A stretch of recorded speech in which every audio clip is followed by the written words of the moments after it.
에스라서 6장을 보겠습니다. 바사왕 고레스의 칙령에 의해 고토로 귀환한 이스라엘 자손들은 원래 예루살렘 성전이 있던 그 장소에 새로이 성전을 짓기 시작했습니다. 그러나 스룹바벨과 대제사장 예수아의 지도하에 시작된 성전 재건은 사마리아인들의 방해와 이스라엘 자손들의 신앙적 나태함으로 인해 그 지대만 놓은 채 안타깝게도 중단되고 말았습니다. 그렇게 16년이라는 긴 세월이 지난 후 선지자 학개와 스가랴가 하나님께 받은 말씀을 선포하며 이스라엘의 지도자들과 백성들을 질책하고 격려하여 다시금 성전 재건 공사를 시작하게 되었습니다. 그러자 그 지역을 관할하던 바사의 관리들인 총독 다뜨네와 스달보스네와 그 동료들이 달려와 유다 백성들에게 예루살렘 성전을 재건하고 있는 이유를 물었습니다. 유다의 장로들에게서 성전 재건 공사에 대한 자초지종을 들은 그들은 다리오 왕에게 보고하여 과연 그들이 파악한 정보가 맞는지를 묻고 앞으로 어떻게 해야 하는지에 대한 지침을 구했습니다. 1절, 2절을 함께 읽겠습니다. 이에 다리오 왕이 조서를 내려 서적 곳간 곧 바벨론에서 보물을 쌓아둔 곳에서 조사하게 하였더니 메대도 앙메다 궁에서 한 두루마리를 얻으니 거기 기록하였으되, 예루살렘으로부터 올라온 상소, 즉 유다 백성들이 진행하고 있는 성전 재건 공사에 대한 보고서를 읽은 다리오는 명령을 내려 관련된 과거의 기록물을 찾아보게 하였습니다. 당시 바사 제국에는 공문서를 보관하고 있는 장소가 여러 도시에 있었습니다. 그 이유는 역대 왕들이 거처하며 제국을 경영하던 궁궐이 계절에 따라서 달랐기 때문입니다. 겨울에는 수산궁에서 머물며 정사를 돌보고, 여름에는 메대의 앙메다 궁에서, 그리고 봄에는 바벨론 궁에서 통치하였습니다. 그리고 각 궁에서 머물던 당시에 처리했던 정무와 사건들에 대한 기록은 해당 궁전에 보관하였습니다.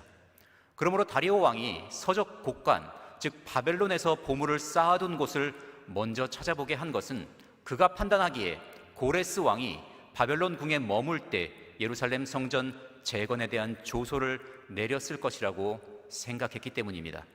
그러나 막상 그 조소가 발견된 것은 메대도 앙메다 궁이었습니다. 앙메다는 바사의 수도인 엑바타나의 다른 이름입니다. 바벨론에서 북서쪽으로 483km 떨어진 고산지대에 위치한 메대 제국의 수도였는데 주전 550년에 고레스에 의해서 정복되었습니다. 이러한 사실을 통해 알 수 있는 것은 다리오 왕이 예루살렘의 상황을 가볍게 보지 않고 있었다는 사실입니다. 그렇기에 관련된 자료를 바벨론 궁에서 찾지 못했음에도 불구하고 조사를 계속하게 하였고, 결국 앙메다 궁에서 고레스 왕의 조서를 발견하게 되었던 것입니다. 3절에서 5절까지 함께 읽겠습니다. 고레스 왕 원년에 조서를 내려 이르기를, 예루살렘 하나님의 전에 대하여 이르노니 이 전 곧 제사 드리는 처소를 건축하되 지대를 견고히 쌓고 그 전에 고는 60규빗으로 광도 60규빗으로 하고 큰 돌 3켜에 새나무 1켜를 놓으라. 그 경비는 다 왕실에서 내리라.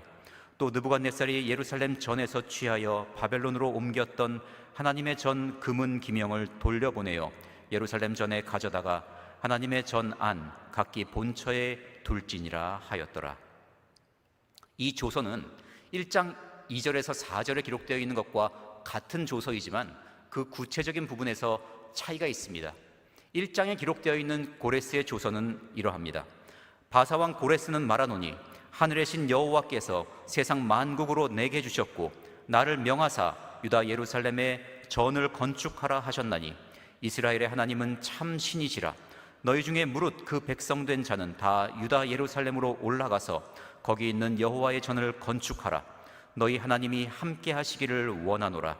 무릇 그 남아있는 백성이 어느 곳에 우거하였든지 그곳 사람들이 마땅히 은과 금과 기타 물건과 짐승으로 도와주고 그 외에도 예루살렘 하나님의 전을 위하여 예물을 즐거이 드릴지니라. 1장에 기록되어 있는 조서의 내용이 서론격이며 총괄적인 내용이라면 여기 6장에 기록된 내용은 구체적이며 실무적인 것까지 기록되어 있습니다. 그러므로 이 두 구절을 함께 살펴보면 고레스가 반포했던 명령의 내용을 더욱 풍성하고 입체적으로 알 수 있습니다. 이 조서에서 한 가지 흥미로운 내용은 고레스가 재건하라고 명령한 예루살렘 성전의 규모가 상당히 크다는 것입니다. 고레스는 성전을 건축하되 고와 광을 모두 60규빗으로 하라고 하였습니다.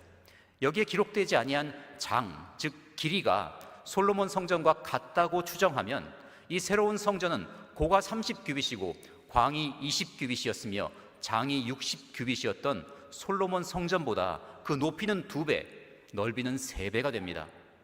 고레스가 자신의 너그러움을 드러내고 이스라엘 자손들에게 환심을 사기 위해서 실제의 계획보다 과장해서 말했든지, 아니면 사마리아인들의 방해로 인해 성전 재건이 지연되는 동안 왕위가 바뀌는 등의 여러 다른 이유 때문에 원래의 계획대로 집행되지 않았던 것인지는 정확히 알 수 없습니다.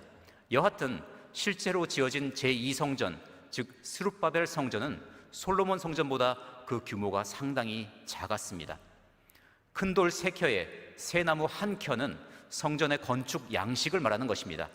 그러나 이 켜에 해당하는 성경 원어의 의미가 명확하지 않기 때문에 이를 돌로 3층을 쌓고 그 위에 나무로 1층을 지으라는 것으로 해석하기도 하고, 3면을 돌로 쌓고 나머지 1면, 즉 성전의 출입구가 놓여지는 면을 나무로 건축하라는 뜻으로 해석하기도 합니다. 확실한 것은 당시 세계를 제패한 바사 제국의 왕인 고레스의 입장에서 변방의 작은 민족에 불과했을 이스라엘 자손들의 귀환과 그들의 성전 재건을 이토록 전격적으로 그리고 구체적으로 지시한 것은 모두 다 하나님께서 하신 일이라는 사실입니다. 6절에서 12절까지 함께 읽겠습니다. 이제 강서편 총독 다뜨네와 스달보스네와 너희 동료 강서편 아바삭 사람들은 그곳을 멀리하여 하나님의 전 역사를 막지 말고 유다 총독과 장로들로 하나님의 이 전을 본처에 건축하게 하라. 내가 또 조서를 내려서 하나님의 이 전을 건축함에 대하여 너희가 유다 사람의 장로들에게 행할 것을 알게 하노니, 왕의 재산 곧 강서편 세금 중에서 그 경비를 이 사람들에게 신속히 주어 저희로 지체치 않게 하라.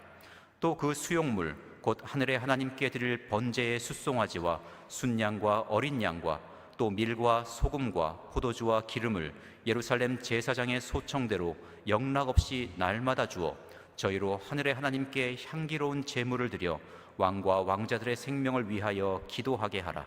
내가 또 조서를 내리노니 물론 누구든지 이 명령을 변개하면 그 집에서 들보를 빼어내고 저를 그 위에 메어 달게 하고 그 집은 이로 인하여 거름더미가 되게 하라. 만일 열왕이나 백성이 이 조서를 변개하고 손을 들어 예루살렘 하나님의 전을 헐진대 그곳에 이름을 두신 하나님이 저희를 멸하시기를 원하노라. 나 다리오가 조서를 내렸노니 신속히 행할지어다 하였더라. 고레스 왕이 반포했던 조서를 찾아서 그 내용을 확인한 다리오 왕은 예루살렘 성전 재건 공사에 대한 보고서를 올렸던 다뜨네와 스달보스네를 비롯한 바사 관리들에게 명령을 내렸습니다. 그 명령을 4가지로 구분할 수 있습니다.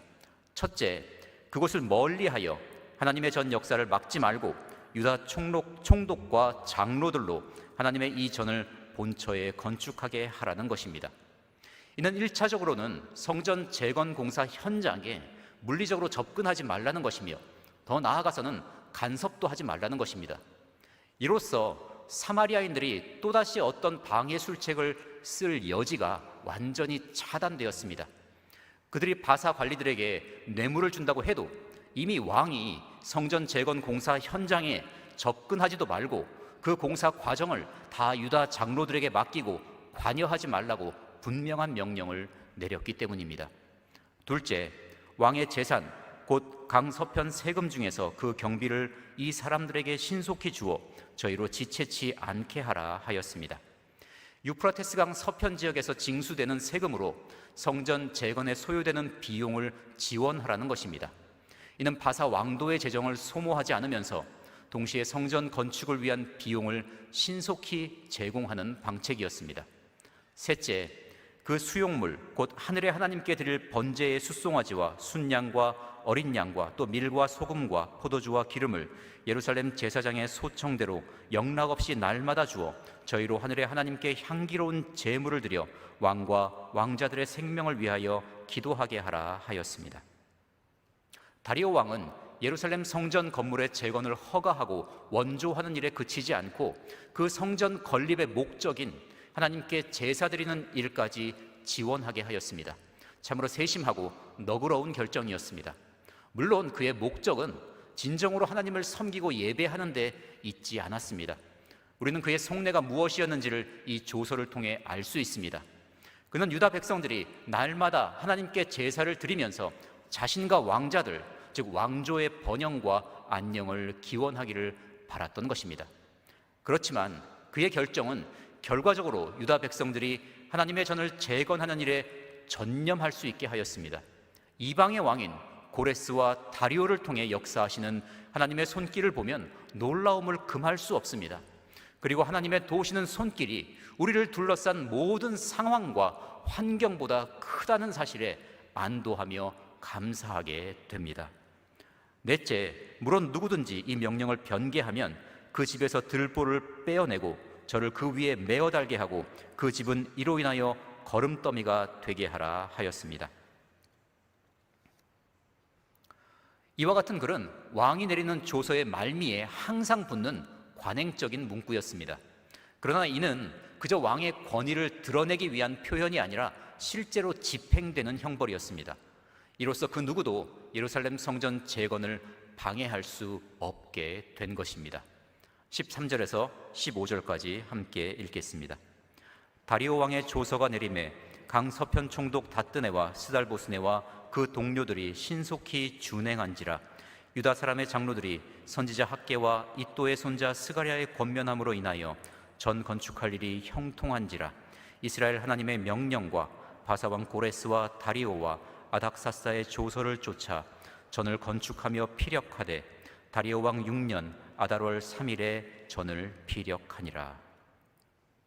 왕의 조서는 신속하게 집행되었습니다. 다뜨네와 스달보스네와 그 동료들은 예루살렘 성전 건축 현장에서 물러나 건축의 제반 사항을 유다 백성들이 스스로 진행하도록 하였습니다. 그리고 왕의 명령에 따라 각종 지원을 제공하였습니다. 그리하여 다리오 왕 6년인 주전 516년에 마침내 예루살렘 성전이 완공되었습니다. 주전 536년에 시작되었으나 사마리아인들의 방해로 인해 16년간 중단되었던 성전 재건 공사가 주전 520년에 재개되어 4년 만에 완공이 된 것입니다. 주전 586년 유다 나라가 멸망할 때 파괴되었던 성전이 선지자 예레미야의 예언대로 70년 만에 다시 세워지고 이스라엘 자손들이 다시금 성전에서 하나님께 제사를 드릴 수 있게 된 이 놀라운 사건은 말씀하신 바를 반드시 이루시는 하나님의 신실하심과 능하심을 밝히 보여주는 사건입니다. 하나님의 말씀은 반드시 이루어집니다. 도무지 가능성이 없어 보였던 유다 백성들의 예루살렘 귀환은 하나님께서 단 한 사람 바사왕 고레스의 마음을 감동시키심으로써 가능하게 되었습니다. 사마리아인들의 집요한 성전 재건 방해 공작도 하나님께서 총독 다뜨네와 다리오 왕을 통해서 친히 해결해 주셨습니다. 유다 백성들이 한 일은 하나님을 신뢰하고 의지한 것이었습니다. 구체적으로는 학개와 스가랴 선지자가 선포하는 하나님의 말씀을 경청하고 회개한 것이며 그 말씀에 의거하여 행하는 스룹바벨과 예수아를 비롯한 장로들의 지도에 순종한 것입니다.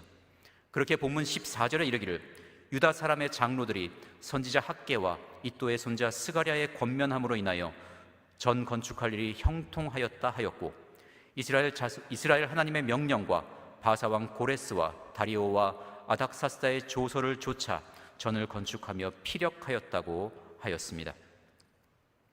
다시 시작된 성전 건축이 성공적으로 진행된 것은 다리오 왕의 명령을 받은 다뜨네와 스달보스네가 유다 백성들을 재정적, 물질적으로 돕고 행정적으로 편의를 베풀었기 때문이 아니라 그들이 선지자 학개와 이또의 손자 스가랴의 권면, 다시 말해 하나님의 말씀을 좇았기 때문이라는 사실과 그 모든 공사가 성공적으로 완수된 것은 바사 왕들의 조서 때문이 아니라 하나님의 명령 때문이라는 것을 분명히 밝히고 있는 것입니다. 물론 다뜨네와 스달보스네가 왕의 명령에 순종하여 유다 백성들의 성전 건축에 관여하지 않으면서 재정적, 행정적 지원을 한 것은 성전 재건 공사가 순탄하게 진행된 핵심 조건입니다. 하지만 유다 백성들이 선지자를 통해 선포되는 하나님의 말씀을 좇은 것이 그 일을 가능케 한 선행 조건이었습니다. 바사왕 고레스와 다리오와 아닥사스다의 조서는 유다 백성들이 하나님의 전을 재건하는 데 필수 조건이었습니다. 그러나 그들이 그러한 조서를 반포한 것은 하나님의 명령이 있었기 때문입니다. 에스라 1장 2절에 기록된 하늘의 신 여호와께서 세상 만국으로 내게 주셨고 나를 명하사 유다 예루살렘의 전을 건축하라 하셨나니 라고 기록된 고레스의 조서 내용이 이를 증명합니다. 성도 여러분, 이것이 오늘 그리고 항상 우리가 반드시 기억해야 할 내용입니다. 하나님의 말씀은 반드시 그대로 이루어집니다. 그러므로 그 말씀에 귀를 기울이고 그 말씀의 지도를 받는 삶을 살아갑시다. 그리할 때 우리도 하나님께서 내게 맡기신 일을 피력하였다라고 고백하게 될 것입니다. 아닥사스다는 4장에서 살펴본 것처럼 예루살렘 성전 재건이 끝난 이후에 바사의 왕으로 즉위한 인물입니다. 또한 그는 사마리아인들의 고소를 받아들여 예루살렘 성벽 재건 공사를 잠시 중단시키기도 하였습니다. 그런데 여기 6장에서는 그를 고레스, 다리오와 함께 성전 재건에 기여한 왕으로 기록하고 있습니다. 그 이유는 우리가 앞으로 에스라서 7장 이후에서도 살펴보겠지만 아닥사스다가 우리가 지금 상고하고 있는 에스라서를 기록한 인물인 에스라를 중심으로 한 이스라엘 민족의 제2차 귀환을 허가했으며 그와 함께 여러 경제적 지원과 성전에 필요한 여러 기구들도 기증하였기 때문입니다. 그는 이후에 느헤미야가 이끈 이스라엘 자손들의 제3차 귀환을 허가한 인물이기도 합니다. 즉 그는 성전 건물을 재건하는 일과는 관련이 없었으나 성전의 운영에 관련하여 큰 도움을 주었기 때문에 고레스 그리고 다리오와 함께 성전 재건에 기여한 왕으로서 이름이 기록된 것입니다. 16절에서 18절까지 함께 읽겠습니다. 이스라엘 자손과 제사장들과 레위 사람들과 기타 사로잡혔던 자의 자손이 즐거이 하나님의 전 봉헌식을 행하니 하나님의 전 봉헌식을 행할 때에 숫소 100과 순양 200과 어린 양 400을 드리고 또 이스라엘 지파의 수를 따라 순염소 12로 이스라엘 전체를 위하여 속죄제를 드리고 제사장을 그 분반대로 레위 사람을 그 반차대로 세워 예루살렘에서 하나님을 섬기게 하되 모세의 책에 기록된 대로 하게 하니라. 마침내 성전을 완공한 이스라엘 자손들은 큰 기쁨으로 성전 봉헌식을 행했습니다. 우리 성경에는 이스라엘 자손과 제사장들과 레위 사람들과 기타 사로잡혔던 자의 자손이라고 번역하여 이스라엘 자손과 제사장들과 레위 사람들 그리고 기타 사로잡혔던 자의 자손이 서로 구분되는 집단인 것처럼 표현되어 있습니다. 그러나 제사장들, 레위 사람들 그리고 기타 사로잡혔던 자의 자손은 이스라엘 자손에 대한 설명입니다. 그러므로 이 원문을 다시 번역하면 이스라엘 자손, 즉 제사장들과 레위 사람들과 기타 사로잡혔던 자의 자손이 됩니다. 그리고 사로잡혔던 자라는 표현은 사실 추방된 자라는 의미에 더 가깝습니다. 이들은 인간적인 관점에서는 전쟁에서 패배하여 바벨론에 의해서 사로잡혔던 자들이지만 실제로는 하나님의 징벌을 받아서 약속의 땅 가나안에서 쫓겨났던, 다시 말해 추방되었던 사람들입니다. 성경은 이러한 사실을 분명하게 표현하여 역사를 주관하시는 하나님, 범죄하여 추방되었던 자들을 용서하시고 다시 회복시키시는 하나님을 증거하고 있는 것입니다. 봉헌식에서 행해진 제사에 드려진 제물의 규모가 기록되었습니다. 숫소 100마리, 순양 200마리, 어린 양 400마리, 그리고 순염소 12마리였습니다. 이는 첫 성전의 봉헌식 때 솔로몬이 드렸던 소 22,000마리와 양 12만 마리에 비하면 너무도 초라한 수준이었습니다. 그러나 하나님께서 그들의 제사를 기쁘게 받으셨다는 면에서는 다를 바가 없습니다. 솔로몬도 기쁨으로 최선을 다해 제물을 드렸고, 이때 스룹바벨과 예수아와 이스라엘 자손들도 그러했기 때문입니다. 하나님께서는 하나님을 예배하고 예물을 드리는 자의 처지와 형편을 다 아시며 그 마음을 보십니다.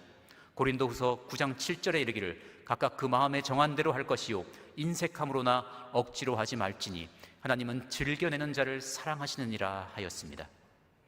이스라엘 자손들은 순념소 12마리를 잡아 하나님께 속죄제를 드렸습니다. 이스라엘 전체를 위해서였습니다. 이는 비록 돌아온 사람들의 대다수가 유다와 베냐민 지파였지만 이제 예루살렘의 성전이 재건되고 하나님께 속죄제를 드림으로써 이스라엘 전체가 하나님과의 관계와 선민으로서의 자격을 회복했음을 의미합니다. 19절에서 22절까지 함께 읽겠습니다. 사로잡혔던 자의 자손이 정월 14일에 유월절을 지키되 제사장들과 레위 사람들이 일제히 몸을 정결케 하여 다 정결하며 사로잡혔던 자의 모든 자손과 자기 형제 제사장들과 자기를 위하여 유월절 양을 잡으니 사로잡혔다가 돌아온 이스라엘 자손과 무릇 스스로 구별하여 자기 땅 이방 사람의 더러운 것을 버리고 이스라엘 무리에게 속하여 이스라엘 하나님 여호와를 구하는 자가 다 먹고 즐거움으로 7일 동안 무교절을 지켰으니 이는 여호와께서 저희로 즐겁게 하시고 또 아수르 왕의 마음을 저희에게로 돌이켜 이스라엘의 하나님이신 하나님의 전 역사하는 손을 힘있게 하도록 하셨음이었느니라. 유월절은 이스라엘 민족사에 있어서 그리고 구속사적으로도 매우 중요한 의미를 가지고 있습니다. 이스라엘이 대내외적으로 명실상부한 하나의 민족으로서 형성된 사건인 출애굽을 기념하는 절기이기 때문이며 예수 그리스도로 말미암는 대속의 진리가 계시된 사건이기 때문입니다. 하나님의 백성을 내보내라는 요구를 계속 거부하는 애굽의 바로에게 모세를 통해 9가지 재앙을 내리신 하나님께서는 10번째 재앙으로 애굽 땅에서 모든 처음 난 것, 곧 위에 앉은 바로의 장저로부터 옥에 갇힌 사람의 장자까지와 생축에 처음 난 것을 다 치셨습니다. 그러나 모세의 지시대로 어린 양을 택하여 유월절 양으로 잡아서 그 피를 문 임방과 좌우 설주에 뿌리고 그 집 안에 거한 사람은 아무도 해를 입지 않았습니다. 온 애굽이 통곡과 깊은 슬픔에 잠긴 가운데 다음날 바로는 모세와 아론을 불러서 이스라엘 자손들이 애굽을 떠나도록 하였습니다. 430년의 애굽 생활, 긴 종살이의 세월을 마감하고 애굽을 출발한 이스라엘 자손들은 마침내 하나의 독립된 민족으로서의 역사를 시작하게 된 것입니다. 이스라엘 백성들이 유월절 양으로 잡은 어린 양은 예수 그리스도를 예표하고 그 양의 피는 예수님께서 십자가에서 흘리신 보혈을 상징합니다. 어린 양의 피를 뿌린 집안에 머물고 있던 사람에게 죽음의 재앙이 내리지 않았던 것과 같이 예수 그리스도의 대속의 보혈을 믿고 그 믿음 안에 거하는 사람은 영생을 얻습니다. 이 유월절은 하나님께서 친히 제정하여 이스라엘 자손들에게 지키라고 명하신 것입니다. 하나님께서 모세와 아론에게 말씀하시기를 너희는 이날을 기념하여 여호와의 절기를 삼아 영원한 규례로 대대에 지킬지니라 하셨고 너희는 무교절을 지키라. 이날에 내가 너희 군대를 애굽 땅에서 인도하여 내었음이니라. 그러므로 너희가 영원한 규례를 삼아 이날을 대대로 지킬지니라. 너희는 이 일을 규례로 삼아 너희와 너희 자손이 영원히 지킬 것이니 너희는 여호와께서 허락하신 대로 너희에게 주시는 땅에 이를 때에 이 예식을 지킬 것이라 하셨습니다. 그러므로 이스라엘 자손들이 성전 재건을 필하고 봉헌식을 드린 후에 날짜에 맞춰 유월절을 지켰다는 것은 그들이 자신들을 바사로부터 돌아오게 하신 하나님의 은혜에 감사하고 마치 과거에 그들의 조상이 애굽에서 나와 율법을 받고 하나님을 섬기는 민족, 선민으로서의 정체성을 부여받은 것처럼 그들도 이제 다시 여호와 하나님과 언약을 맺은 선민으로서 구별된 삶을 살겠다는 다짐을 표명한 것입니다. 이 유월절에 참여하였던 사람들은 크게 두 부류로 나누어집니다. 첫째 부류는 사로잡혔다가 돌아온 이스라엘 자손입니다. 그리고 둘째 부류는 스스로 구별하여 자기 땅 이방 사람의 더러운 것을 버리고 이스라엘 무리에게 속하여 이스라엘 하나님 여호와를 구하는 자들입니다. 이 문장을 다시 번역하면 이스라엘 하나님 여호와를 구하기 위해서 이방 사람의 더러운 것들로부터 자신들을 구별한 자들이 됩니다. 이들은 이방인으로서 이스라엘 자손들이 섬기는 하나님이 참 하나님이심을 깨닫고 자신들이 섬기던 우상과 관습을 버린 사람들입니다. 오직 여호와 하나님만을 섬기기로 결심한 사람들입니다. 우리가 바로 이들과 같습니다. 우리는 혈통적으로 이스라엘 자손이 아니지만 예수 그리스도를 믿는 믿음으로 아브라함의 자손이 되었고 아브라함과 함께 복을 받는 자들이 되었습니다. 이 놀라운 은혜를 받은 우리는 구원받기 위해서가 아니라 구원을 받았으므로 구별된 삶을 살며 먼저 그의 나라와 그의 의를 구하는 삶을 살도록 힘써야 할 것입니다. 기도하겠습니다. 저희를 둘러싼 모든 조건과 상황 그리고 어떠한 사람의 계획보다 하나님께서 주님의 백성들을 도우시는 손길이 더욱 강하고 크심을 알게 하시니 감사합니다. 성경의 매 장을 읽고 상고할 때마다 그 기록된 사건들을 살펴볼 때마다 언약하신 말씀이 그대로 이루어지는 것을 보고 하나님의 신실하심과 능하심을 찬미합니다. 그리고 그로 인하여 저희가 확신과 기쁨 가운데 하루하루를 살아갑니다. 저희를 향해 주신 언약의 말씀들 또한 다 그대로 이루어질 것을 믿기 때문입니다. 언제나 주님과 동행하는 삶을 살기 원하여 말씀을 가까이 하며 부지런히 간구하는 성도들에게 함께하여 주시옵소서. 성령으로 충만하게 하시고 은사와 능력을 공급하여 주시어서 많은 열매를 맺음으로 하나님께 영광을 돌리게 하여 주시옵소서. 주 예수 그리스도의 이름으로 기도합니다. 아멘.